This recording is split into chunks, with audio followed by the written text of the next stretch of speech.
Hello and welcome to movie explanation. বন্ধুরা, আজকে যে মুভিটি আমরা এক্সপ্লেন করতে চলেছি যেটা সত্য ঘটনার উপর নির্মিত একটি মুভি। আর এই সত্য ঘটনা এতটাই নির্মম যার ফলে হয়তো এই গল্পের প্রতিটা মুহূর্ত আপনার মাথার মধ্যে গেঁথে যাবে। তো চলুন দেখা যাক আজকের এই নির্মম সত্য ঘটনার উপর তৈরি এই মুভিটি। আজকের মুভি দ্য রেলওয়ে ম্যান। সালটা হলো 1980। ইংল্যান্ডের একটি ভেটোরিয়ান্স ক্লাব দেখানো হয়, অর্থাৎ এমন একটা জায়গা যেখানে শুধুমাত্র প্রাক্তন আর্মি সোলজাররাই থাকে যারা একটা সময় যুদ্ধ করেছিল, কিন্তু এখন তারা অবসর নিয়ে নিয়েছে। এই ক্লাবের প্রত্যেকটা মেম্বার একটা সময় দেশের জন্য যুদ্ধ করেছিল। আর এদের মধ্যে এমন একটি মেম্বারকে দেখানো হয় যার নাম এরিক লোজ্যাক্স। এরিক প্রতিদিন এই ক্লাবে আসে, কিন্তু সে বাকি মেম্বারদের সাথে একটা কথাও বলে না, বরং একটি ট্রেনের টাইম টেবিল প্রতিদিন সে মন দিয়ে দেখতে থাকে। আর এই কারণে ক্লাবের বাকি মেম্বাররা তাকে নিয়ে সবসময় মজা করতে থাকে, কিন্তু এরিকের এতে কিছু যায় আসে না। সে প্রতিদিন এই টাইম টেবিল দেখার পর এখান থেকে বেরিয়ে ট্রেনে ওঠে এবং আবারও সেই একই স্টেশনে ফিরে আসে। যদিও এই ট্রেনে যাওয়া আসা তার কোনো কাজের মধ্যে পড়ে না, কিন্তু তবুও সে এই কাজটা প্রতিদিন করে থাকে। আসলে এরিক দ্বিতীয় বিশ্বযুদ্ধের একজন দক্ষ সোলজার ছিল এবং সে দেশের জন্য তার পুরো জীবনটাই কাটিয়ে দিয়েছে, যার ফলে সে এখনও বিয়ে করেনি এবং ফ্যামিলি বলতে তার কেউ নেই। তাই সে নিজেকে ব্যস্ত রাখার জন্য এই কাজটা প্রতিদিন করে থাকে। আর এমনই একদিন সে ট্রেনে উঠে পড়ে এবং তার সাথে পরিচয় হয় একটি মহিলার, যার নাম প্যাট্রিশিয়া। এরিক এখানে জানতে পারে তার যে ট্রেনটা সেটা লেট করেছে, যার কারণে সে একটি ভুল ট্রেনে উঠে পড়েছে। আর এই জিনিসটাই মহিলা তাকে শুধরে দেয়। সে তাকে একটি নতুন টাইম টেবিল দিয়ে দেয়, আর এটা পেয়ে এরিক বেশ খুশি হয়ে যায়। এরপর এরা দুজনে একে অপরের সাথে বেশ কিছুক্ষণ গল্প করে। প্যাট্রিশিয়া এরিককে জানায় সে বর্তমানে কোথায় থাকে এবং সে এখন ট্রেনে করে কোথায় যাবে। এখন এই সব কিছু শুনতে শুনতে এরিকের এই মেয়েটিকে বেশ পছন্দ হয়ে যায়। এক কথায় বলতে গেলে সে তার উপর ইমপ্রেস হয়ে যায়। এখন স্টেশনে চলে আসলে এরিক এই ট্রেন থেকে নেমে পড়ে এবং ট্রেনটা আরও একবার যাত্রা শুরু করে দেয়। কিন্তু এরিকের মন থেকে প্যাট্রিশিয়ার চিন্তাভাবনা দূর হয় না, বরং তার কথাগুলো তার মনে একদম গেঁথে যায়। সে অনুভব করতে পারে সে হয়তো প্যাট্রিশিয়ার প্রেমে পড়ে গেছে। আসলে বিশ্বযুদ্ধ শেষ করার পর সে কখনোই আর কোনো রকম সম্পর্কে জড়ায়নি, আর এটাই তার প্রথম মুহূর্ত ছিল যেখানে সে একটি মেয়ের সাথে কথা বলেছে। তাই সে এই মুহূর্তটা মন থেকে মুছে ফেলতে পারছে না।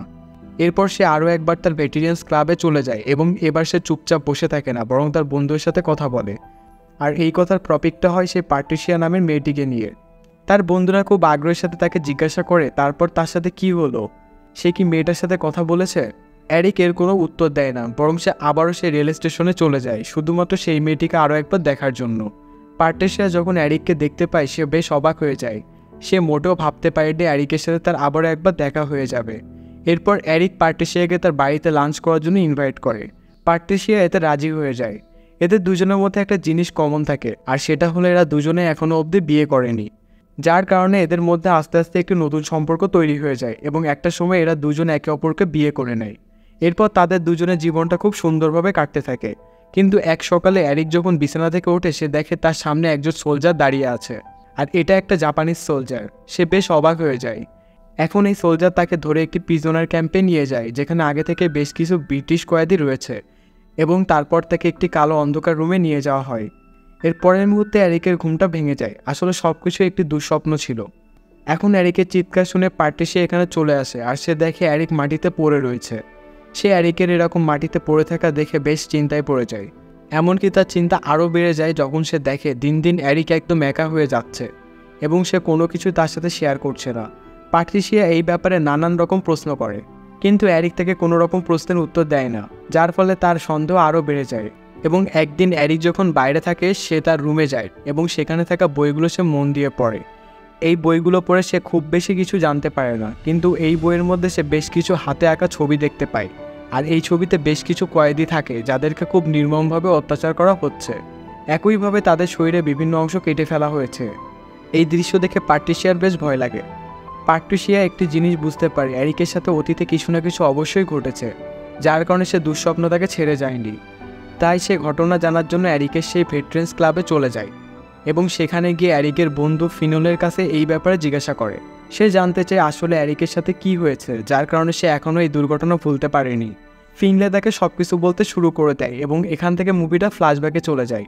সালটা হলো 1942, আর এটা সেই সময় যখন দ্বিতীয় বিশ্বযুদ্ধ চলছিল। আর এই সময় এরিক একজন ব্রিটিশ সোলজার এবং তার বর্তমান পোস্টিং রয়েছে সিঙ্গাপুরে। দ্বিতীয় বিশ্বযুদ্ধের সময় একদিন পাওয়ার গ্রুপের শক্তিশালী দেশগুলোর মধ্যে জাপান একটি ছিল। এই জাপান সবার প্রথমে এই ব্রিটিশ সোলজারদের উপর অ্যাটাক করে এবং সিঙ্গাপুরটা নিজেদের দখলে করে ফেলে। সেখানে থাকা ব্রিটিশ সোলজারদের তারা বন্দি করে ফেলে। এখানে এরিক একজন রয়্যাল সিগন্যাল অফিসার হিসেবে কাজ করছিল এবং এর মধ্যে তার বন্ধু ফিনলেও ছিল। কিন্তু এই জাপানি সোলজাররা এদের প্রত্যেককে অ্যারেস্ট করে নেয় এবং বন্দি করে ফেলে। তারা সবাই প্রথমে এদের প্রত্যেককে একটি ট্রেনের মধ্যে উঠায় এবং তারপর তাদেরকে থাইল্যান্ডে পাঠিয়ে দেয়, যেখানে জাপানি সোলজারদের একটি প্রিজনার ক্যাম্প রয়েছে। একইভাবে একটি লেবার ক্যাম্প রয়েছে। এখানে জাপানি সোলজাররা থাইল্যান্ড থেকে বার্মা পর্যন্ত একটি লম্বা রেলওয়ে ট্র্যাক তৈরি করছে। এই রেলওয়ে ট্র্যাকের দৈর্ঘ্য 415 কিলোমিটার এবং এই রেলওয়ে ট্র্যাক তৈরি করার জন্য তারা যে লেবারগুলো ব্যবহার করছে তারা আর কেউ নয় বরং এই ব্রিটিশ সোলজার, অর্থাৎ জাপানি সোলজাররা তাদেরকে বন্দি করে নিয়ে এসেছে। এখন এই কয়েদিদের জন্য এই কাজটা খুবই কঠিন হয়ে যায়, কারণ তাদেরকে সকাল থেকে এই কাজ শুরু করতে হয় এবং খাবার বলতে কোনো কিছুই তাদেরকে দেওয়া হয় না। পরের দিন সকাল হলে আবারও তাদেরকে এই একই কাজ করতে হয়। যদি কোনো একজন কয়েদি এই কাজ করতে দেরি করে তবে জাপানি সোলজাররা তাদের উপর অত্যাচার শুরু করে দেয়। তাই একদিন সন্ধ্যা হলে এরিক তার বেশ কিছু সঙ্গী অর্থাৎ ব্রিটিশ সোলজাররা লুকিয়ে লুকিয়ে একটি মিটিং করে। তারা প্ল্যান করে এখান থেকে তারা পালিয়ে যাবে, কিন্তু কিভাবে পালাবে তাদের কাছে কোনো রকম সমাধান থাকে না। তারা প্রত্যেকে জানে এখান থেকে পালিয়ে যাওয়া খুবই কঠিন একটা ব্যাপার, এক কথায় বলতে গেলে অসম্ভব। এমনকি তারা কেউ জানে না বর্তমানে তারা কোথায় রয়েছে, কারণ তাদেরকে ট্রেনের ভিতর বন্দি করে নিয়ে আসা হয়েছে। তারা এখন কোথায় রয়েছে সেটা তারা জানে না। এরিক তার পকেট থেকে একটি ম্যাপ বের করে এবং ট্রেনের গতিবেগ হিসেব করলে বুঝতে পারে তারা বর্তমানে থাইল্যান্ডে রয়েছে। এরিক ভালোভাবে জানে বর্তমানে এই থাইল্যান্ড থেকে বার্মা পর্যন্ত রেলওয়ে ট্র্যাক তৈরি করা হচ্ছে। সেইটাও জানে একটা সময় এই রেলওয়ে ট্র্যাক ব্রিটিশরা তৈরি করার প্ল্যান করেছিল, কিন্তু তারা এই প্ল্যান মাঝখানে বন্ধ করে দিয়েছিল, কারণ তারা জানতে পেরেছিল এটা খুবই রিস্কের। তার সবচেয়ে বড় কারণ হলো এই রেলওয়ে ট্র্যাক পাহাড়ের মধ্য দিয়ে তৈরি করা হবে, যেখানে মানুষের মৃত্যু হবে একদম নিশ্চিত। তাই ব্রিটিশরা এই প্ল্যান বন্ধ করে দিয়েছিল, কিন্তু বর্তমানে জাপানিজরা এই রেল ট্র্যাক তৈরি করার পরিকল্পনা নিয়ে নিয়েছে। এখন এই কথা শুনে প্রত্যেকে বেশ ভয় পেয়ে যায়। এরিক জানে তাদেরকে ভয় পেলে চলবে না, বরং এর সমাধান খুঁজে বের করতে হবে।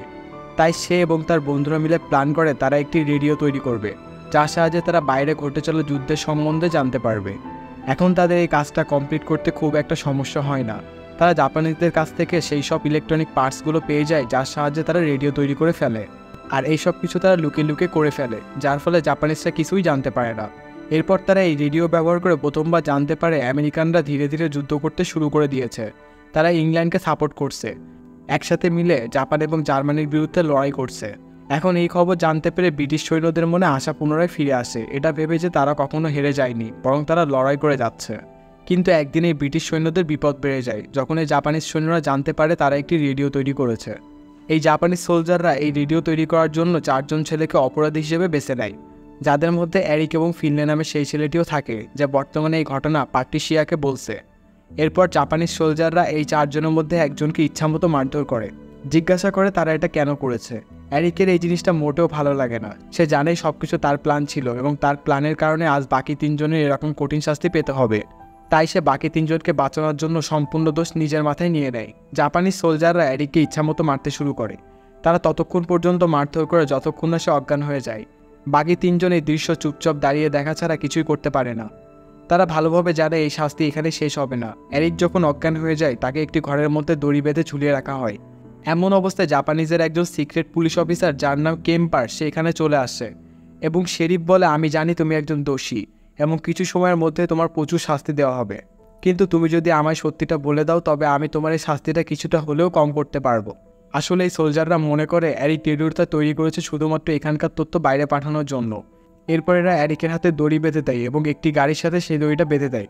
তারপর গাড়িটার সামনে এগিয়ে নিয়ে যায়, যার ফলে এরিকের সামনে অনিচ্ছা সত্ত্বেও এগোতে হয়। আর দুটো হাতে প্রচুর পরিমাণে ক্ষত থাকে, কিন্তু তবুও এই ব্যথা সহ্য করে তাকে এগিয়ে যেতে হয়।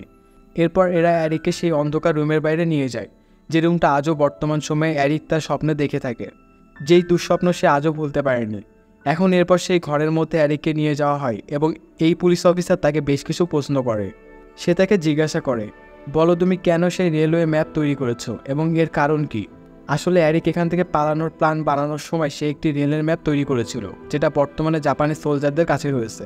তারা মনে করে এই ম্যাপটা তৈরি করে সেই জিনিসটা তাদের শত্রুদের কাছে পাঠানোর চেষ্টা করছিল, কিন্তু এরিক তাদেরকে জিজ্ঞাসা করে এটা কি করে সম্ভব। সে একটি ম্যাপ কিভাবে এখান থেকে দূরে পাঠাতে পারবে, কারণ সে একটি শুধুমাত্র রেডিও তৈরি করেছিল, তার সাহায্যে কোনো রকম ম্যাপ পাঠানো যায় না। কিন্তু এই পুলিশ অফিসার তার কথায় কোনো রকম গুরুত্ব দেয় না। বরং সে তাকে জিজ্ঞাসা করে, বলো তুমি এই ইনফরমেশন কার কাছে পাঠাচ্ছিলে। সেই মানুষগুলো আসলে কে? এরিকের কাছে এর কোনো উত্তর থাকে না, তাই সে চুপচাপ বসে থাকে। এরপর এই পুলিশ অফিসারগুলো এরিককে একটি খাঁচার মধ্যে বন্দি করে দেয়, যেটা কিনা বাইরে অবস্থিত, এবং এই খাঁচাগুলো বাঁশ দিয়ে তৈরি, যার মধ্যে তারা এই কয়েদিদের শাস্তি দেবার জন্য বন্দি করে থাকে। এমনকি শাস্তি এখানেই শেষ হয় না, বরং তারা প্রতিদিন এরিককে টর্চার করতে শুরু করে দেয়। পুলিশ অফিসার সেই একই প্রশ্ন করতে থাকে, বলো তুমি কার কাছে ইনফরমেশনগুলো সেন্ড করেছো। এরপর তারা এরিকের মুখের মধ্যে জলের পাইপ দিয়ে তীব্র গতিতে জল ভিতরে ঢুকিয়ে দেয়। তারা এই জিনিসটা এই কারণে করে যাতে এরিক মৃত্যু কতটা কষ্টকর সেটা অনুভব করতে পারে। এরপরে পুলিশ অফিসার আরও একবার তাকে সেই একই প্রশ্ন করে, কিন্তু এরিক থেকে বারবার জানায় শুধুমাত্র সে দেশের খবর জানতে চেয়েছিল, এর বাইরে সে কোনোরকম ইনফরমেশন সেখানে পৌঁছায়নি। কিন্তু এই পুলিশ অফিসাররা তারা এই কথায় বিশ্বাস করে না, বরং আরও একবার তাকে মারতে শুরু করে দেয়। আর এভাবে 3 থেকে 4 দিন তার এই টর্চার চলতে থাকে এবং অন্ধকার রুমে গিয়ে তাকে বন্দি করে দেয়। দিনের বেলায় সে সেই বাঁশের খাঁচার মধ্যে বন্দি থাকে, তখনই সে লক্ষ্য করে আকাশ থেকে বেশ কিছু প্যারাশুট নিচে নেমে আসছে। আর এই প্যারাশুটগুলো হলো ব্রিটিশ সৈন্যদের, যার অর্থ হলো এখানে ব্রিটিশ সৈন্য চলে এসেছে। এরা সঙ্গে সঙ্গে পুরো থাইল্যান্ড দখল করে নেয়। এমনকি তারা সেই জাপানিজ সোলজারগুলোকে অ্যারেস্ট করে নেয়, যারা কিনা তাদের ব্রিটিশ সোলজারদের উপর এরকম নির্মম অত্যাচার করেছিল। একজন ব্রিটিশ সোলজার তাদেরকে কড়া শব্দে জানিয়ে দেয়, তোমরা যে অত্যাচার করেছো এই সব কিছুর বিচার হবে ব্যাংককে। আর এই বলে এদের প্রত্যেককে ব্যাংককে পাঠিয়ে দেয়। এরপর মুভিটা বর্তমান সময়ে ফিরে আসে, যখন ফিনলে প্যাট্রিসিয়াকে এইসব কিছু বলছিল। প্যাট্রিসিয়ার এই পুরো ঘটনা শোনার পর চোখ দিয়ে জল বেরিয়ে আসে। সে বেশ ভাবুক হয়ে যায়, তাই সে বাড়ি ফিরে এরিকের সাথে ভালোভাবে কথা বলে, তার বিভিন্ন রকমভাবে যত্ন করে, কারণ সে জানে একটা সময় সে কতটা কষ্ট সহ্য করেছে। কিন্তু এত কিছুর পরেও সে এরিকের মন থেকে সেই দুঃস্বপ্ন দূর করতে পারে না। সে এখন অতীতের ঘটনা বারবার মনে করতে থাকে। আর এমনই একদিন বিকেলে ফিনলে এরিকের সাথে দেখা করতে তার বাড়িতে আসে। সে এরিককে একটি নিউজ পেপার দেখায়, যেখানে সেই পুলিশ অফিসারের ছবি রয়েছে, যে একটা সময় এরিকের উপর অত্যাচার করেছিল। ফিনলে এরিককে জানায় পুলিশ অফিসার এখনও জীবিত রয়েছে, সে বর্তমানে থাইল্যান্ডে রয়েছে, যেখানে তারা একসময় বন্দী ছিল। সেখানে সে ট্যুরিস্ট গাইড হিসেবে কাজ করছে, আর এটাই সুযোগ, তুমি তোমার বদলাটা নিয়ে নাও। এরিক বদলা তো নিতে চায়, কিন্তু একইভাবে সে একটা জিনিস ভেবে চিন্তিত হয়ে যায়, আর সেটা হলো তার বর্তমানে একটি ফ্যামিলি রয়েছে। কিন্তু ফিনলে তাকে বোঝায় এবং বলে, তোমার কি মনে আছে জাপানিজরা আমাদের একটা কথা বলেছিল, যদি তুমি প্রকৃত পুরুষ হও তবে তুমি আত্মহত্যা করে মরে যাবে।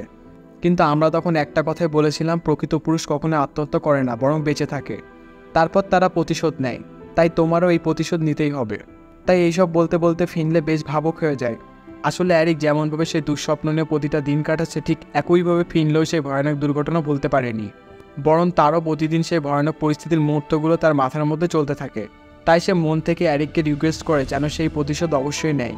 আর এই বলে সে ট্রেনে করে এখান থেকে চলে যায়। কিন্তু সেই দুঃস্বপ্ন এবং এই ভয়ানক মুহূর্তগুলো সহ্য করতে পারে না। একটা সময় সে ব্রিজের ওপর থেকে নিজেকে ইচ্ছাকৃতভাবে মেরে ফেলে। এখন এই ঘটনা যখন এরিক জানতে পারে, সে ডিসাইড করে নেয় তার বন্ধুর শেষ ইচ্ছা সে অবশ্যই পূরণ করবে, অর্থাৎ সে থাইল্যান্ডে যাবে এবং বদলা নেবে। সে ট্রেনে করে যাত্রা শুরু করে দেয়। সেখানে গিয়ে সে দেখে সেই প্রিজনার ক্যাম্প এখন একটি মিউজিয়ামে পরিণত হয়ে গেছে। সেখানে সেই সব দৃশ্যগুলো মূর্তি হিসেবে দাঁড় করিয়ে রাখা হয়েছে যেগুলো এখানে ঘটেছিল, অর্থাৎ কিভাবে ব্রিটিশ সোলজাররা রেলওয়ে তৈরি করেছে এবং তাদের উপর কিভাবে অত্যাচার করা হয়েছিল। এরপর সে সেই পুলিশ অফিসারকেও দেখতে পায়, যে কিনা বর্তমানে এখানে একজন ট্যুরিস্ট গার্ড। সে ঘুরতে আসা নতুন নতুন মানুষদেরকে এখানকার প্রতিটা ঘটনা ভালোভাবে বুঝিয়ে বলে। বৌদ্ধ ধর্মের সম্বন্ধেও সে সবাইকে জ্ঞান দেয়। এখন বিকেল হয়ে যায় এবং মিউজিয়ামটা বন্ধ করে দেওয়া হয়, কিন্তু তার আগে এরিকের ভেতরে প্রবেশ করে। সে সোজা সেই পুলিশ অফিসারের সামনে গিয়ে দাঁড়ায়।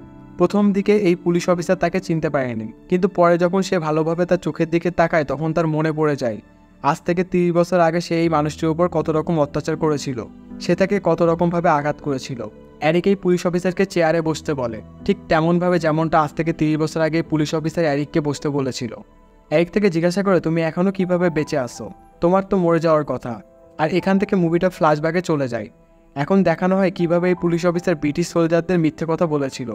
সে জানিয়েছিল সে একজন ট্রান্সলেটর এবং ব্রিটিশ সোলজারদের একজন ট্রান্সলেটর দরকার, তাই তারা তাকে মৃত্যু না দিয়ে আলাদা একটি লাইনে দাঁড় করিয়ে দেয় এবং সেখান থেকে একটি পুলিশ অফিসার বেছে নেয়। আর এই পুলিশ অফিসার এরিককে জানায় কিভাবে তারা তখন রেল লাইন তৈরি করেছিল। তখন সেখানে তারা প্রচুর মৃতদেহের কঙ্কাল খুঁজে পেয়েছিল। তখন সে অনুভব করেছিল তারা কত বড় অপরাধ করেছে। আর এই কারণে সে জব ছেড়ে দেওয়ার পর সেখানে ট্যুরিস্ট গাইড হিসেবে কাজ করছে, যাতে মানুষের মাঝে তাদের ঐতিহাসিক ঘটনাগুলো তুলে ধরতে পারে এবং ভবিষ্যতে যেন এরকম ঘটনা কখনো না হয়। কিন্তু এই কথা শুনে এরিক রেগে যায়। সে বলে, তুমি যে ঘটনার কথা বলছো সেগুলো তোমরা ইচ্ছাকৃতভাবে করেছিলে, সেটা সম্পূর্ণ অপরাধ ছিল, আর তোমরা হলে অপরাধী। এরপর এরিক পাশে থেকে সেই লাঠিটা ভেঙে ফেলে। যেটার সাহায্যে পুলিশ অফিসারগুলো তাদের সৈন্যদের হাত ভেঙে দিত। এমনকি সেই জায়গাটাই এই পুলিশ অফিসারকে হাত রাখতে বলে যেখানে একটা সময় তাদেরকে হাত রাখতে বলা হতো। এই পুলিশ অফিসার তাদের হাতে লাঠিচার্জ করত। এই পুলিশ অফিসার এরিকের কথা মেনে নেয় এবং সে চুপচাপ তার উপর হাত রেখে দেয়। কিন্তু এরিক লাঠির আঘাত তার হাতে করে না, বরং টেবিলের ওপর ফাঁকা জায়গায় করে, কারণ সে জানে এই পুলিশ অফিসার অপরাধী হলেও সে তাদের মতো নয়। এখন এই পুলিশ অফিসার এরিকের প্রত্যেকটা কথা চুপচাপ পালন করতে শুরু করে দেয়, কারণ সে এতদিনে বুঝতে পেরেছে সে কত বড় অপরাধ করেছিল, তাই সে অপরাধের প্রায়শ্চিত্ত করতে চায়।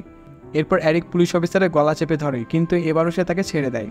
এরপর এই পুলিশ অফিসারকে টানতে টানতে সে খাঁচার সামনে নিয়ে যায়, যেখানে একটা সময় তাদেরকে বন্দি করা হয়েছিল। এরপর এরিক সেই পুলিশ অফিসারকে খাঁচার মধ্যে বন্দি করে ফেলে। বেশ কিছুক্ষণ সেখানে টর্চার করার পর সেই কালো অন্ধকার ঘরের মধ্যে নিয়ে যায়, যে ঘরটার দৃশ্য তার মাথায় সবসময় চলতে থাকে, কারণ এই ঘরটাতে তাকে সবচেয়ে বেশি শাস্তি দেওয়া হতো। যেমন জলের পাইপের সাথে তার মুখ সম্পূর্ণ বন্ধ করে ফেলা হতো, আর এই সব কিছু এই ঘরটা দেখে তার মনে পড়ে যায়। এরিক সেই খাঁচার পাশে বসে পড়ে, যেখানে এই পুলিশ অফিসারকে সে বন্দি করেছে। পুলিশ অফিসার এখানে এরিককে জানায় যুদ্ধের সময় সরকার তাদেরকে বলেছিল এই যুদ্ধ করলে তাদের সম্মান দেওয়া হবে এবং তাদের সমস্ত রকম সমস্যা মিটে যাবে, কিন্তু সেই সময় তুমি একমাত্র জানিয়েছিলে এই যুদ্ধে মোটেও শান্তির যুদ্ধ নয়, বরং এতে সাধারণ মানুষের সমস্যা আরও বেড়ে যাবে। আসলে যুদ্ধের সময় এটাই সব জায়গায় হয়ে থাকে। দেশের সরকার সবসময় সাধারণ মানুষকে এটাই বোঝায় যুদ্ধ করলে তাদের সব কিছু সমাধান হয়ে যাবে, আর এমনভাবেই প্রত্যেকটা সাধারণ মানুষ এবং সোলজারদের তারা ব্রেন ওয়াশ করে। কিন্তু বাস্তবে দেখা গেলে এই যুদ্ধ কখনোই শান্তির হয় না। এটা শেষ হয়ে গেলেও এর প্রভাব বেশ কয়েক বছর পর্যন্ত থেকে যায়। এরিক পুলিশ অফিসারের কথা শুনে বেশ ভাবুক হয়ে যায়। সে বুঝতে পারে এই মানুষটি এতদিনে চেঞ্জ হয়ে গেছে। তার মনেও ঠিক তেমন ভাবনা চলে এসেছে যেমনটা বর্তমানে তার নিজের মনে চলছে, অর্থাৎ সেই অপরাধ করে মোটেও ভালো নেই। তাই সে তাকে খাঁচা থেকে মুক্ত করে দেয় এবং এখান থেকে সোজা সেই জায়গায় চলে যায় যেই জায়গায় রেল লাইন তৈরি করা হয়েছিল। আজ থেকে 30 বছর আগেই তারা এবং তার সহযোগী বন্ধুরা মিলে এই রেল লাইন তৈরি করেছিল। এরপর সোজা ব্রিটেনে চলে যায়। সেখানে গিয়ে সেই পুলিশ অফিসারের, অর্থাৎ যাকে সে মুক্ত করে চলে এসেছে, তার একটি লেটার পায়। লেটারে সে লিখেছে সে এতদিনে করে আসা প্রত্যেকটা ভুল ভালোভাবে বুঝতে পেরেছে, তাই সে এরিকের কাছে ক্ষমা চায়। এরিক তার লেটার পড়ে বেশ ইমোশনাল হয়ে যায় এবং সে আরও একবার সেই পুলিশ অফিসারের সাথে দেখা করে এবং তাকে এবার ক্ষমা করে দেয়। তারপর জানিয়ে দেয় তুমি ভুল করেছো এবং সেটা শুধরে নেবার চেষ্টাও করেছো, আর এটাই সবথেকে বড় ব্যাপার। একইভাবে সে জানায় তুমি একজন সাহসী ব্যক্তি, কারণ এরকম নৃশংস ঘটনা ঘটার পরও তুমি এখানে একজন ট্যুরিস্ট গাইড হিসেবে কাজ করছো এবং মানুষকে ইতিহাস সম্বন্ধে বুঝিয়ে যাচ্ছ, যেটা কিনা একজন সাহসী ব্যক্তি ছাড়া আর কেউই করতে পারে না। আর এই বলে এরা দুজন একে অপরকে জড়িয়ে ধরে। এরা দুজন একে অপরের বন্ধু হয়ে যায়। এই বন্ধুত্ব তাদের সেই জীবন পর্যন্ত থেকে যায়, অর্থাৎ এই পুলিশ অফিসারের মৃত্যুর আগ পর্যন্ত। এই পুলিশ অফিসারের মৃত্যু হয় 2011 সালে এবং এরিক লোমাক্সের মৃত্যু হয় 2012 সালে। তখন তার বয়স ছিল 93 বছর। আর এই মুভিটা এখানেই শেষ হয়ে যায়। কমেন্ট করে জানাতে পারেন আপনার মতামত। সবশেষে ধন্যবাদ আপনাকে ভিডিওটি শেষ পর্যন্ত দেখার জন্য। আবারও দেখা হবে নতুন একটি ভিডিওর সাথে, নতুন একটি গল্পের সাথে। তো ততক্ষণে আল্লাহ হাফেজ, সবাই ভালো থাকবেন, ধন্যবাদ।